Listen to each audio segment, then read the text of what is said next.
A paz do Senhor, meus queridos irmãos, quem fala com você aqui é o pastor Melk Barbosa e seja muito bem-vindo ao canal da EBD aqui da IADIO. E nós estamos hoje numa lição muito especial, é a quarta lição desse novo trimestre, falando sobre a Igreja dos Gentios.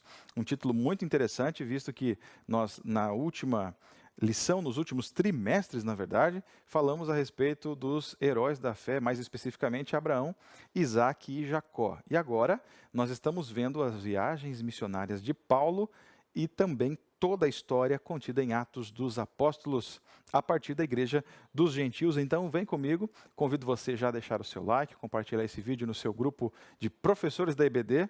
Vamos mergulhar nessa história de Atos dos Apóstolos, capítulo 16, uma história muito interessante. O título da nossa lição número 4 de adultos desse terceiro trimestre de 2026 é o Espírito que nos guia para além das fronteiras.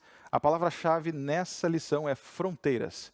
Temos aqui em cada tópico, 1, 2, 3, três fronteiras diferentes, uma para cada tópico, e eu tenho certeza que você vai dar uma excelente aula de EBD em relação a essas fronteiras. Vamos aprender quais são essas fronteiras e saber como explanar isso com os nossos alunos. Atos 16 e 5 é o nosso texto áureo que diz: de sorte que as igrejas eram confirmadas na fé e cada dia cresciam em número. A verdade prática nos diz: o Espírito Santo não apenas guia o cristão em seus passos, mas também o impede de avançar quando isso não está de acordo com a vontade de Deus. A primeira dinâmica que é interessante você executar após a leitura bíblica é falar sobre uma parábola pequena, uma pequena comparação, reflexão, se assim podemos dizer, sobre viagem. Você já fez uma viagem para longe? Você já planejou a sua viagem? E aí você se preparou 100% para ela? Você pode entrar nesse tipo de reflexão, nesse tipo de história, ou talvez tentar trazer às pessoas uma lembrança de uma viagem, porque como nós estamos falando da palavra-chave fronteiras, precisamos estabelecer que essa viagem planejada por Paulo para ir à Ásia foi frustrada pelo próprio Espírito Santo, que o direcionou para outro lado, uma região totalmente oposta aonde ele estava planejando ir. E a reflexão é: não é frustrante quando nós temos a nossa viagem frustrada ou o planejamento da viagem não funciona como nós queremos? Não é frustrante quando você planeja tudo, calcula tudo bem certinho e de repente algo acontece, você é impedido de fazer essa viagem, você precisa ir para outro lugar. Qual é a sua reação quando isso acontece? E a segunda pergunta é, além da reação, quando você sabe que isso vem do Espírito Santo, tem como você agir de forma contrária ou de que forma você encara essa nova caminhada, essa nova jornada? São as duas perguntas chaves que você precisa fazer no início para que você venha introduzir o assunto que tem por tema as fronteiras, além das fronteiras onde o Espírito Santo nos guia. A nossa leitura, ela está em Atos capítulo 16, a partir do versículo 11, e aí ela vai para o versículo 25 ao 31. Então é Atos 16, do 11 ao 18, e do versículo 25 ao 31. Se você perceber, nós estamos num livro de Atos dos Apóstolos, é um livro narrativo. É o único livro histórico que nós temos no Novo Testamento. Ou seja, como que nós vamos identificar os pontos principais dentro dessa leitura de Atos dos Apóstolos? A primeira coisa que nós devemos atentar é ao contexto imediato. O que é o contexto imediato? Para você entender uma história que está no meio da história geral, você precisa ler um capítulo antes e um depois para entender aonde você está, em que parte da história, que ponto da linha do tempo você está. Então, Atos 16, eu recomendo que você leia o capítulo anterior, capítulo 15, e também o 17, que é o próximo, para que você possa compreender os fatos, a ordem dos fatos dentro dessa narrativa. Também, uma outra técnica que você pode utilizar é identificar as palavras-chave que você vê no texto a partir desse Atos 16. Por exemplo, nós podemos perceber que logo no versículo 13, ouvimos aqui um lugar para oração. Destaque nessa palavra oração. Depois, no versículo 15, você vai ver que ele entra na casa de Lídia, e no 16, ele diz o seguinte: e aconteceu que, indo nós à oração, mais uma vez a palavra oração, procure palavras-chave que se destacam no texto, a fim de que você consiga ter uma linha de raciocínio interpretativa antes mesmo de adentrar a lição. Por que isso é importante você fazer? Para que você, através da leitura bíblica com a sala, com a sua turma de EBD, você consiga levantar a ação do Espírito Santo na história. Nós ouvimos no Antigo Testamento Deus falar através dos profetas, através de muitos homens de Deus. Deus usou várias pessoas no Antigo Testamento e também no Evangelho o próprio Filho, o próprio Deus, fala conosco. Agora, em Atos dos Apóstolos, quem está falando, quem está agindo é o próprio Espírito Santo. E a forma como o Espírito Santo fala em Atos dos Apóstolos é das mais variadas formas. Ou seja, em um momento, Paulo tem um sonho e ele vê um jovem macedônio e ele diz assim, passa a Macedônia e vem. Aí você vê o Espírito Santo falando através de sonhos. Depois você vê o Espírito Santo falando diretamente com outros homens, assim como Pedro. Jesus falando com Pedro, dizendo como você pode, por um acaso, dizer que está sujo aquilo que eu purifiquei. Enfim, em Atos, o Espírito trabalha na sua multiforma. E, identificando essas palavras no texto, você vai perceber que o próprio Espírito Santo impediu Paulo de passar para a Ásia e levou ele até Filipos, até a região onde hoje fica o país da Grécia, a cidade de Filipos, é hoje onde fica a Grécia, uma região ali continental da Grécia.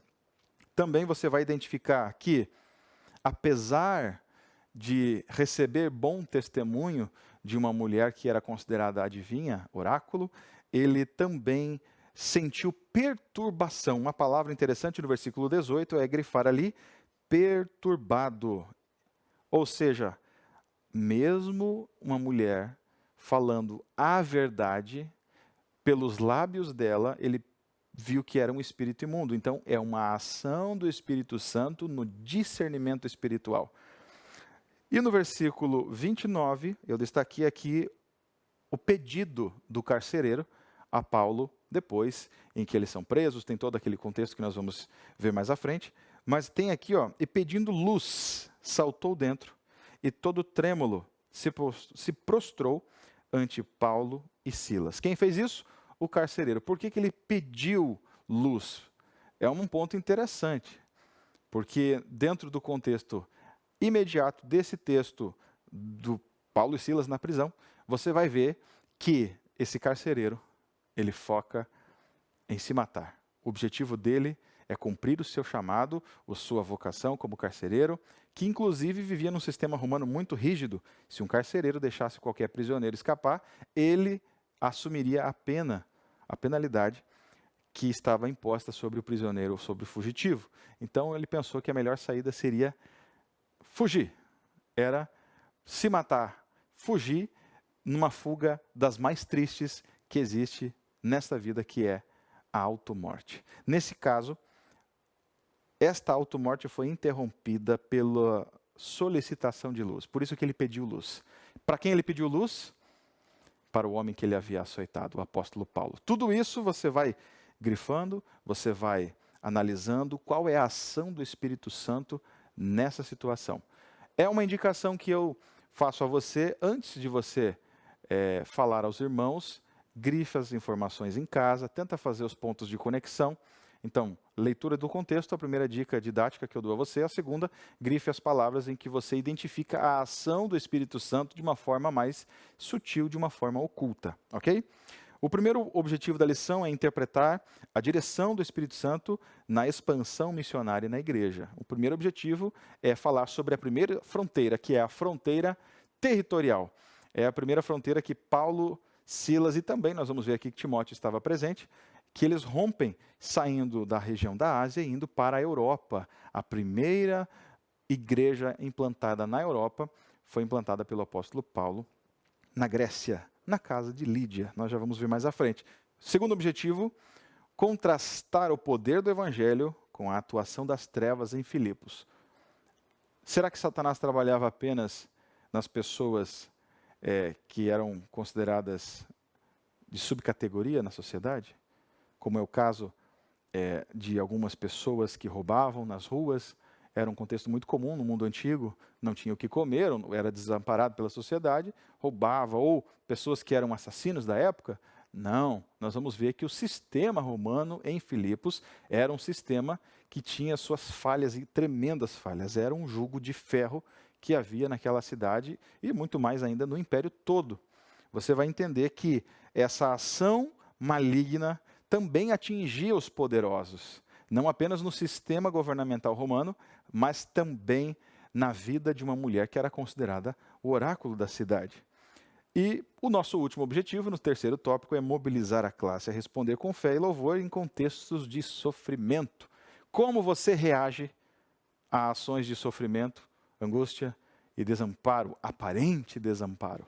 Será que nós louvamos a Deus ou nós abrimos a nossa boca para reclamar? Então, lembre-se, primeiro é a fronteira territorial. Segunda fronteira é a fronteira das trevas, rompendo as fronteiras das trevas.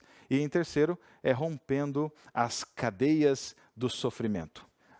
No primeiro tópico geral, nós vamos ver que o Espírito Santo leva eles até a cidade de Filipos, bloqueando o caminho para chegarem até a Ásia. E assim, quando ele abre o coração da primeira pessoa para aceitar o evangelho, não é em plena sinagoga, porque não havia sinagoga em Filipos. Para que uma sinagoga fosse aberta naquele tempo, era necessário 10 judeus no mínimo, homens judeus. E interessante como o Espírito Santo os guia até a beira de um rio, numa parte mais suburbana, onde você vê mulheres se reunindo para uma possível oração.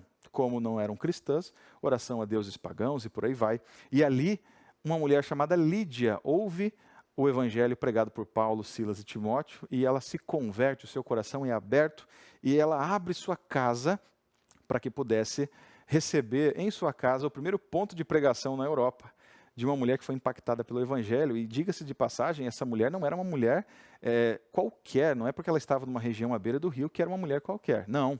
Ela estava reunida com outras mulheres, mas Lídia, segundo relatos de Atos dos Apóstolos, era uma mulher vinda da cidade de Tiatira, e ela vendia púrpura. Vender púrpura, esse tecido com essa coloração, a coloração de púrpura, que a gente conhece hoje como próximo ao lilás, o roxo, é a cor mais difícil de se conseguir na época. Apenas para você entender a complexidade disso, a púrpura era produzida através de uma substância liberada por um tipo específico de molusco. Lá no fundo do oceano, pequenos mariscos, milhares e milhares de mariscos produziam pequenas gramas daquela substância que tingia os tecidos na coloração específica da púrpura. Por isso, quem usava púrpura no mundo antigo era considerado pessoas da alta sociedade. É por isso que, se você for olhar quadros antigos da pintura renascentista ou pinturas anteriores, você vai perceber que eram focadas com roupas de gala, e muitos dos homens, das pessoas de autoridade ou que tinham poder, tinham a cor púrpura como o exemplo de superioridade, porque era difícil de se encontrar, era extremamente raro conseguir essa cor e era extremamente caro. Mas o que isso tem a ver com Lídia? Ela não era qualquer comerciante, ela era uma grande fornecedora de um dos itens mais raros da época, era uma mulher de posses. Então Deus implantou a primeira igreja da Europa na casa de uma mulher rica, para que o evangelho pudesse se expandir. Olha só, Paulo, Silas e Timóteo tinham um planejamento. Vamos para a Ásia, vamos para uma cidade onde tem um grande centro de discussões filosóficas. Nós precisamos entrar ali e ir a fundo nas discussões. Vamos pregar o evangelho, nós vamos ganhar o coração dessa gente em grandes centros, grandes teatros, como foi feito em outros momentos. Mas não, Jesus os leva para outra direção, porque queria expandir o reino de Deus para a Europa. E graças a Deus por isso, estamos aqui porque o Espírito Santo guiou Paulo, Silas e Timóteo até a Europa. Então, nesse caso, o lar de Lídia tornou-se a primeira igreja em solo europeu. Nós vemos também a pregação transformando, porque a sua casa também, a casa de Lídia também, foi uma casa alcançada pelo Senhor, e ali encontravam-se as pessoas para cultuar. Esse é o primeiro tópico. A primeira parte é a direção do Espírito Santo mudando o planejamento de Paulo, que era um homem determinado em suas ações, e levando ele para a cidade de Filipos, na Europa, e não para a Ásia, como era o seu planejamento. E nesse caso, o Espírito o direciona a pregar para um grupo de mulheres à beira do rio, e lá está Lídia, uma mulher extremamente rica, influente, e que aceita Jesus de todo o coração, uma mulher desprendida dos seus bens materiais, abre a sua casa para o Evangelho, e lá dentro encontra-se o primeiro ponto de culto. E assim, o texto revela que era grande o crescimento do número de pessoas que aceitaram a Jesus naquele tempo. Então era um direcionamento do Espírito. A sinopse do primeiro diz o seguinte: o Espírito dirige a missão ao abrir corações e plantar igrejas.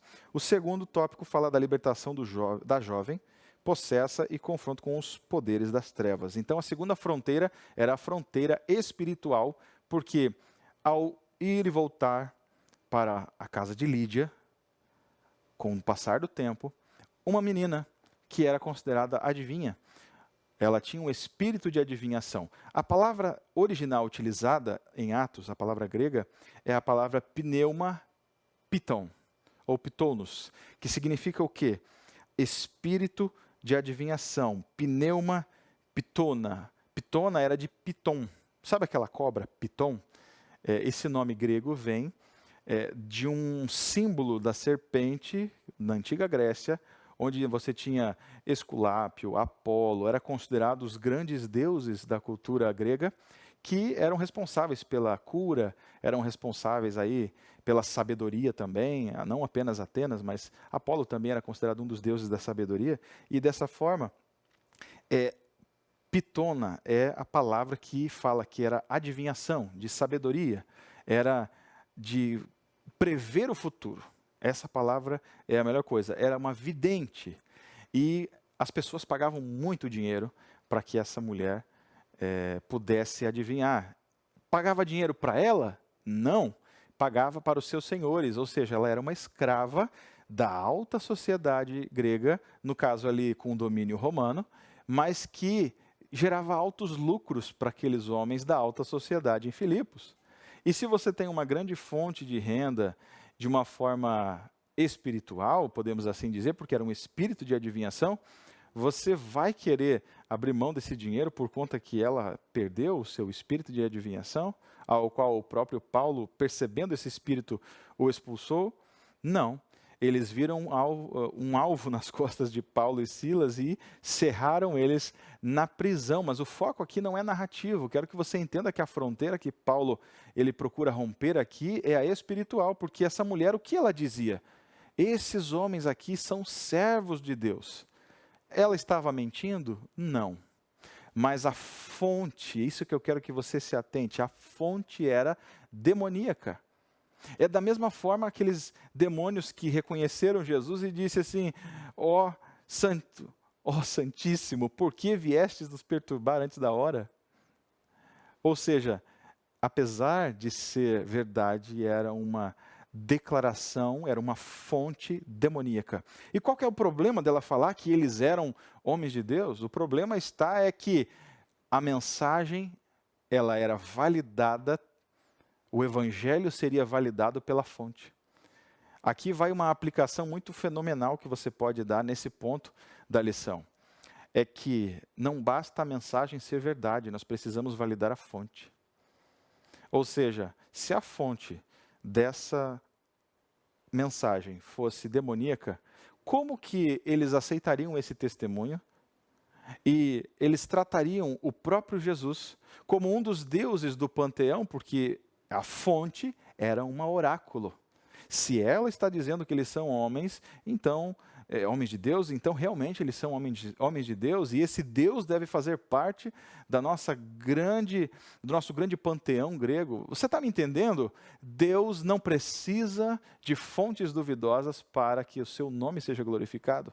A questão aqui é, Paulo, discernindo as intenções daquele espírito maligno na vida daquela menina, liberta ela do jugo espiritual e rompe as fronteiras espirituais. Então, de um lado você vê a adivinhação de Satanás, que é o pneuma pitona, e do outro lado você vê o discernimento do Espírito Santo sobre Paulo e a autoridade sobre os demônios, expulsando. Mas claro, isso gerou revolta para os donos dessa menina. Eles se revoltaram porque perderam a fonte de lucro.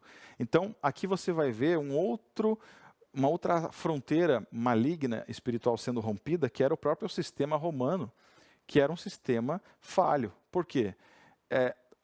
O certo era Paulo e Silas serem levados a julgamento, e um julgamento de cidadão romano. Mas eles não falam isso. A declaração deles não é: esses homens libertaram ela do espinho de adivinhação que nos dava dinheiro. Claro que eles não iriam fazer isso, mas sim, esses homens judeus estão prejudicando os nossos costumes tradicionais aqui, romanos, e não podemos permanecer desta forma.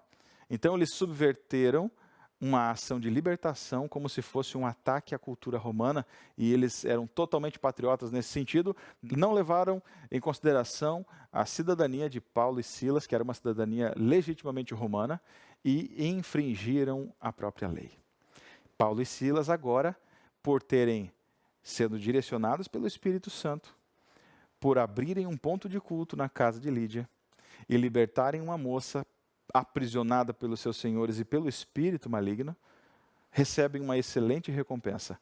São presos injustamente, açoitados em praça pública com varas e aprisionados no fundo de uma cela fria, para que sofressem em prol do evangelho. E a pergunta aqui a ser levantada para esse terceiro tópico é a seguinte: será que nós estamos contentes com a direção que o Espírito Santo nos dá? Será que nós estamos vivendo o melhor dessa terra por estarmos obedecendo a Deus? E a conclusão é: muitas vezes, o Espírito Santo, querendo romper as fronteiras, nos usa como as grandes ferramentas para romper essas barreiras. E nem sempre essa ferramenta, esse instrumento, ele vai ficar sem cicatrizes. Você sabia disso? É provável que quando o Espírito Santo direcionar você para uma área que você muitas vezes não domina, fazer algo que você muitas vezes não pretende fazer, isso vai gerar uma certa retaliação maligna, mas também entenda que não deixa de ser a vontade soberana de Deus. Nos é necessário que venhamos sofrer pelo Evangelho. Então, Paulo e Silas entenderam a direção do Espírito e tinham convicção que esse era o lugar que Deus queria que eles estivessem. Até porque se nada disso tivesse acontecido, você vai entender o porquê aquele homem carcereiro romano, funcionário público, estava apenas cumprindo seu dever. O porquê que Deus fez tudo isso? Para que a família desse homem fosse salva. Então, eles são presos, são castigados, são açoitados e seus pés amarrados a troncos. Pode parecer algo simples, se você pesquisar no Google, provavelmente você vai ver imagens desses homens aprisionados em troncos, mas a situação ali não era apenas apanhar e ter suas costas no vivo, e sim, o tronco separava as pernas em paralelo de forma que você não pudesse se esticar. Você já estava esticado o tempo todo, e isso causava cãibras extremamente doloridas. Imagine isso durante a noite inteira. Mas a resposta ao sofrimento era a incrível fé que Paulo e Silas tiveram naquele momento, porque ao invés de abrirem a boca para reclamar, eles começaram a cantar alto. E detalhe, o sofrimento muitas vezes pode ser, para algumas pessoas, o grande motivo deles cantarem, né? Eles estão tentando aliviar o sofrimento, pensando positivamente, mas a razão aqui não entra em ação. Porque não faz sentido homens cantarem alto em plenas cãibras, feridas abertas e sofrimento. Aqui o que está acontecendo é algo sobrenatural de alguém que está direcionado pelo Espírito Santo no sofrimento e transformando aquela prisão num ambiente de adoração. Ou seja, quando você adora o Senhor em meio ao sofrimento, e isso é uma coisa importantíssima de você reforçar aos alunos, quando você adora em meio ao sofrimento, você está moldando o ambiente e não sendo moldado por ele. A sua fé precisa ser transformadora e não afetada pelo ambiente. Tudo dizia para chorarem, tudo dizia para sofrerem, mas eles cantam alto, e não apenas o ambiente onde eles estavam, na pessoa deles, mas também os prisioneiros foram afetados por esse louvor.